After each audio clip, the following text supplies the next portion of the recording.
আসসালামু আলাইকুম রহমতুল্লাহ বরকাত। ফেসবুকে আমরা যারা কাজ করব, ইনশাআল্লাহ আমরা এই নিয়ত করব যে যখনই আমরা সুযোগ পাবো, যখনই আমরা সময় পাবো, আমরা অন্যের ভিডিও দেখার চেষ্টা করব। এই জিনিসটা অনেকেই আমরা করি না, অন্যের ভিডিও দেখতে চাই না। অন্যের ভিডিও দেখলে ফায়দা কি? আপনার যখন আপনি অ্যাক্টিভ থাকবেন, তখন আপনার এই রিচ এঙ্গেজমেন্টের, আপনি একজনের ভিডিও দেখলেন, দেখে একটা গঠনমূলক কমেন্টস করলেন, এতে রিচ এঙ্গেজমেন্ট বাড়বে। আপনার অন্যরা যখন কমেন্ট করবে তখন আপনার এঙ্গেজমেন্ট বাড়বে, আপনার সাথে তার সাথে একটা সুসম্পর্ক হবে, সে আপনার আইডিতে ঢুকবে অথবা ফলো দিবে, অথবা আপনার একটা কমেন্টস ভাইরাল হবে। এই ফায়দাগুলো আমরা অনেকেই নিতে চাই না। আমরা অন্যের ভিডিও দেখি না, আমরা সামনে আসলে ভিডিও উপরের দিকে আমরা করে চলে যাই। এই জিনিসটা করা যাবে না।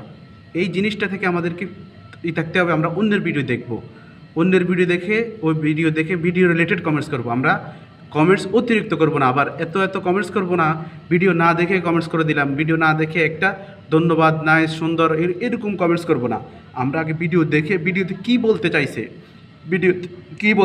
কী বোঝাতে চেয়েছে, আমরা এই জিনিসটার প্রতি লক্ষ্য করব। তবেই আমরা এখান থেকে ভিডিও কমেন্টস করব, নতুবা সফল হওয়া যাবে না।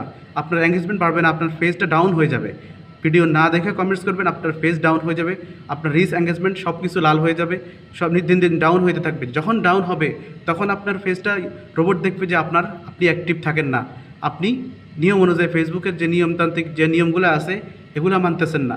তখন আপনার ফেজটাকে তারাই ডাউন করে দিবে, আর আপনি উপরের দিকে উঠতে পারবেন না। এই জিনিসটা আমরা অনেকেই খেয়াল করি না, আমরা অনেকেই এটা মানি চলি না। আমাদেরকে এই জিনিসটা মেনে চলতেই হবে।